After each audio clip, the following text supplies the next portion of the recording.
This video is made for adult collectors because I highly doubt a kid's gonna be able to figure this thing out. Optimus, I would lay down my life for you. Bumblebee, I will kill you.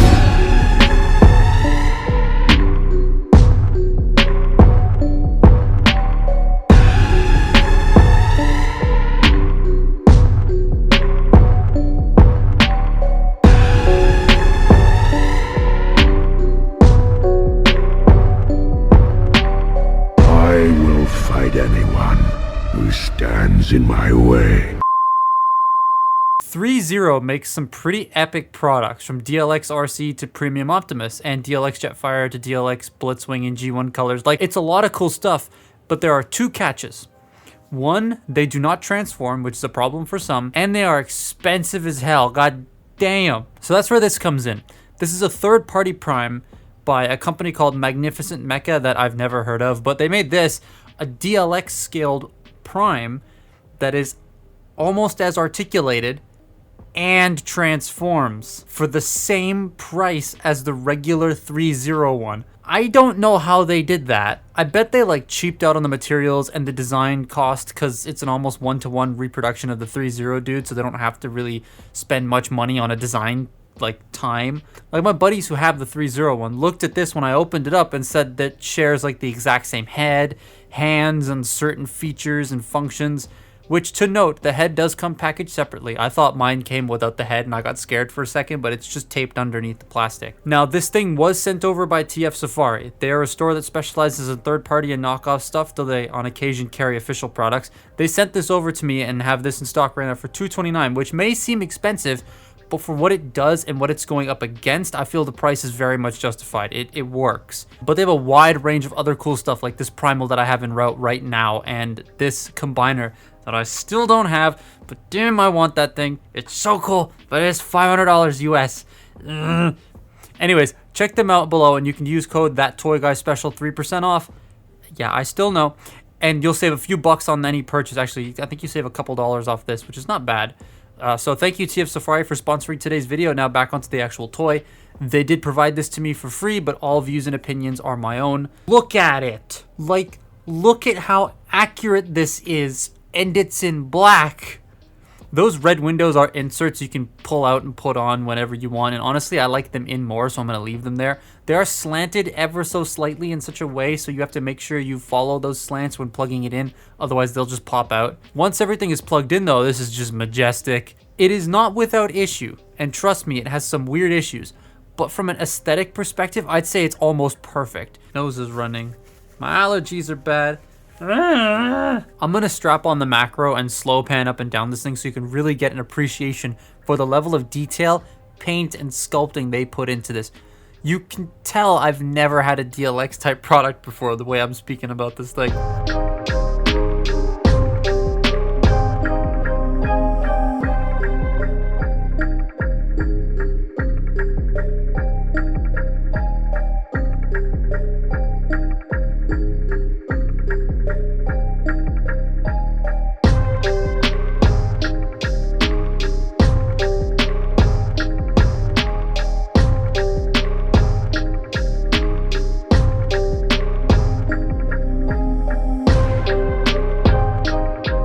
The arm panels are on magnets, very strong ones, but they're like that because they make an add-on kit that changes him into the Cybertronian mode, but they sell that separately, so you aren't paying a higher price to get the figure and the optional extra bits that you're probably not going to use. And I like that, because I don't care about those parts and I don't want them, so I don't gotta pay for them, which is nice. While I've come around to like the Rise of the Beast design more than the Bumblebee one, this design is so sharp looking, but not physically sharp. Third-party companies love doing this thing where they don't round any of their corners because they don't have to follow safety laws because these are all borderline illegal, but they took the extra effort here to round most of the parts down just enough to get them to feel nice in the hand, and I applaud that extra effort. Hasbro does this all the time because they have to, abide by safety rules, so their products aren't as sharp feeling. But a lot of times 3P companies just ignore that because they don't have to follow it, and it hurts to handle. But this does not. I know one of the selling points towards the 3-0 DLX one was how when you'd use the ab crunch, his back like bends and it exposes his spine. Due to the transformation of this thing, it can't do that, so that's going to be a bummer for a few. But his issues are a little bit greater than that. These wipers are so fucking annoying. They move so much and are super thin and are just waiting to break. They are very cool, but they won't stop moving out of place and it bothers me. I know they move so you can take the windshields in and out in case you don't want the red ones, but like, come on, man, it's... Then there are these little gaps in the shoulders that are kind of hard to see here, but they expose the inner die-cast frame because the frame of this guy is die-cast, and it looks a bit ugly to me. It makes it feel less polished because they didn't fill the empty space in and you can see the exposed skeleton. I'm usually okay with gaps, but like you can actually see the skeleton underneath this thing, which I think is a bit weird. And then there's the thighs.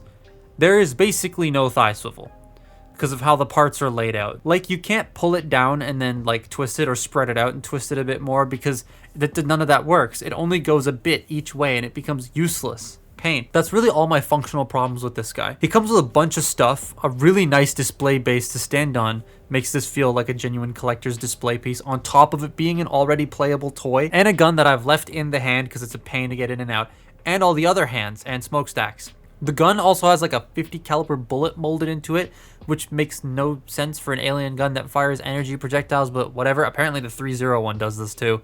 His eyes do light up and batteries are included. Thank you, because I don't have any of these batteries in my house because I don't use them for anything else, and I rarely buy toys with light up eyes, so I'm very glad that this came with eyes.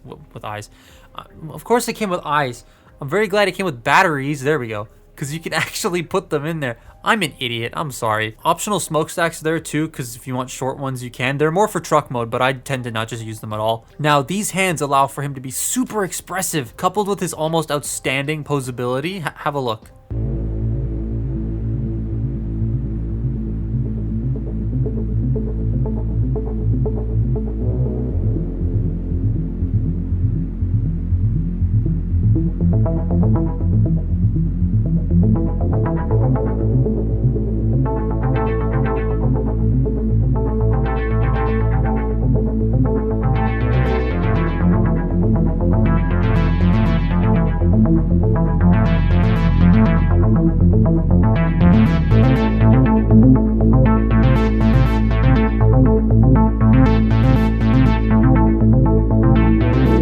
This video is already long enough as it is, and I don't want to take up too much more of your time, so we're just going to go through the basics of the articulation, and I got to make sure I put the right hand back on. There we go. So the head is on a very expressive ball joint. It can do all sorts of wiggly waggly stuff, but it can't look up that far. That's as far as it goes, and I really wish it could go even higher.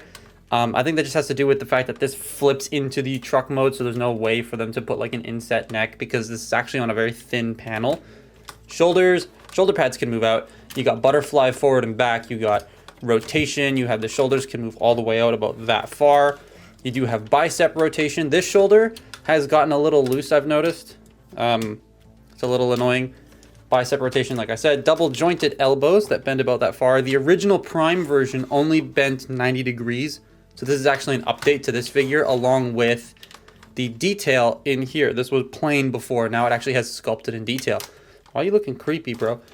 You do have a forearm swivel. This is more for transformation, but you can still use it, and I have used it in some poses in this video already. You got wrists are on a hinge and can rotate in their own ball joints, so like there's a lot of range of movement in the fists. The waist joint, the best thing to do probably is to move these down, and then you can... There's my first problem. I'll talk about that in a second. You can get a full 360 from that, and... an ab crunch that crunches about that far. It leaves a bit of a gap, but that's fine. This is supposed to be glued on to here, but they didn't glue it, so it just pops up. I will glue it, but like I didn't want to for the video because I wanted to show that off, but it does fall out. Now the hips. This is my least favorite part of the articulation because they're so limited. So you've got shifting hips. They ratchet down and they go, move out of the way, forward that far. They go back that far. They can go in and out. They're on friction hinges, but like they're extremely good friction hinges. I don't know how they design these. Like everything in here, except for that one arm, is really tight and none of it's ratcheted except for like the inner hip things. The thigh swivel, like I said, that is pretty much all you get. regardless of where the hip is, and that's just due to how the sculpt is done around the thighs. Kind of wish I could pull it and rotate it, but whatever. Knee bend. Bends about that far.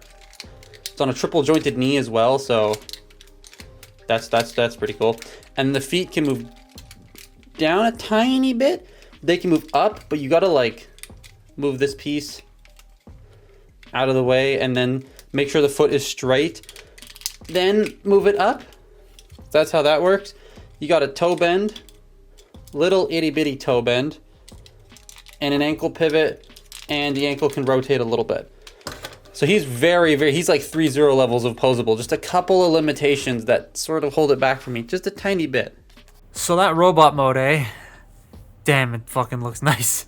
Now let's get on to the thing the 301 can't do. Transform.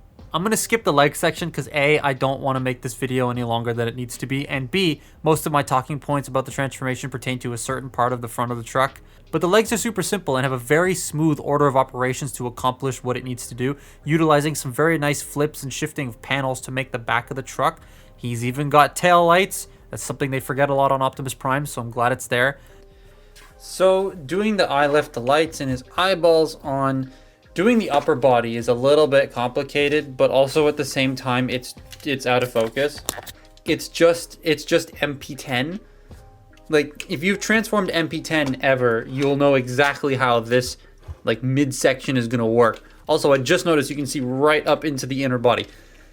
Anyways, I probably also shouldn't have done the legs first. I highly advise doing the legs last because that way you can stand them up, but due to the nature of the way I'm filming this, the legs are getting done first.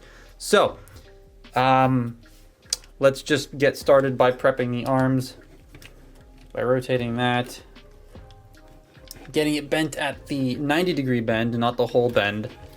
So that's one thing that the Optimus does better than the Nemesis, is this has that double jointed elbow, whereas the Optimus has the 90, so you know exactly where the elbow is supposed to stop. But on this one, it can be a little tricky, so it's just that first bend.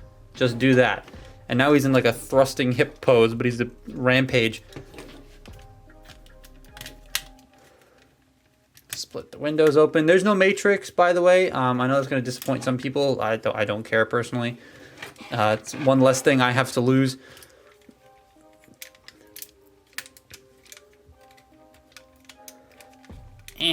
Ow! I can't get my fingernail in here. Come on. There we go. Then you just sort of bring this section down. This is why it doesn't do the whole back thing that the 301 does, is because this has to shift and then this has to shift as well. So there's no space for it to curl, which is unfortunate, but I mean, like, that one doesn't transform and this does, so I get it. I'm just gonna like move the shoulder pads out of the way and just get everything situated here. Okay, now it's time to do MP10 stuff. He looks like he's really hurt. So you fold these up, you get these out of the way. Open up the chest windows as far as they will go. Come on, there we go. And then you just sort of unpeg this little front section here. There we go. Bring this up and down. Make sure the crotch flap stays where it's supposed to. Clip that into place like that, and then these sections, get the arms out of the way. These sections will untab and then fold down. That will fall off. Okay, these being on springs, really annoying. Pull this entire section up. Now that gives you the clearance to fold these down. Hold them down and rotate them. Very, very MP10-like. Once you have both of them rotated down and pegged together, now you can get the rest of it done. But I just wanted to show you that whole thing because that was really neat. The rest of it is just sort of like panels, and it's going to be me struggling, and I doubt you want to see that. So I'll just speed this up. But yeah, that's really the only similarity part that that he has to MP10. But like, it's still really cool that it uses that piece of transformation. It feels familiar to me. It also doesn't overcomplicate everything. It actually makes things a lot simpler. And it makes the transformation not feel like a headache, which was what I was really worried about when I got this thing, because it's like, how does that turn into a truck? but they still managed to make it work and make it work pretty okay. Getting the arms lined up is a bit of a pain because they don't actually peg into anything. They just sit there, but everything else just sort of works pretty fine for me. Truck mode also looks a hell of a lot like MP10, like a lot. The front part doesn't super like staying together, but when it does, this looks pretty epic. The reason it doesn't stay in place properly is because one of my shoulder sliders has a little bit of excess plastic in it. I'd have to take it apart and get rid of it. So it doesn't collapse all the way, so it just pushes everything a little bit. The back of the truck, as usual, looks like a pair of legs hanging out, but at least the feet fold away. Kind of reminds me of the MPM's transformation. All 6 wheels aren't really touching the ground, which is a bit meh. And I don't roll it much because I don't want to scratch the bottom of the truck and like the paint on the, because that's where his butt is, right? And then the gun and the hands have nowhere to go, not even in the base, which would have been a great idea, but they didn't do that, and that kind of sucks. It also is a big truck, not scaling with anything really outside of the DLX stuff, but I don't care. Look at it, it looks cool. Actually, now putting Prowl next to it, I think it looks pretty good next to MP Prowl, because these trucks are big in real life. They're not this big, but they're still bigger than MP10 is in comparison to a DOESN. Look at the cool dirt painting on this guy. The way they did the dirt wash on the stripe and how the battle damage from the robot mode lines up in alt mode too. It's very satisfying to look at. Again, all of this for the same price as the DLX one that doesn't transform. It's great. I have no problems with non-transforming Transformers, but having the option to get something that looks as good and does both for the same exact price and isn't a headache is just awesome. I definitely recommend this, like 100%, especially since the black DLX and the premium ones from 3.0 are limited and very expensive. This is a wonderful alternative. That's why I went for the Nemesis over the actual Optimus one. I have not been able to put this down since getting it, and I have other toys to write about, but I can't stop messing with this thing, so I haven't been able to write about like Fans Toys Outback yet. Really wish you could have had a deeper thigh swivel though. That's like, that's a big bummer for me. Again, linked below if you want one. Thanks again to TF Safari for sending it my way. And that has been my look at Magnificent Mecha 01 Nemesis Prime. Follow me on Twitter and Instagram, and I will see you next time. Bye-bye. I'm out of breath after doing that.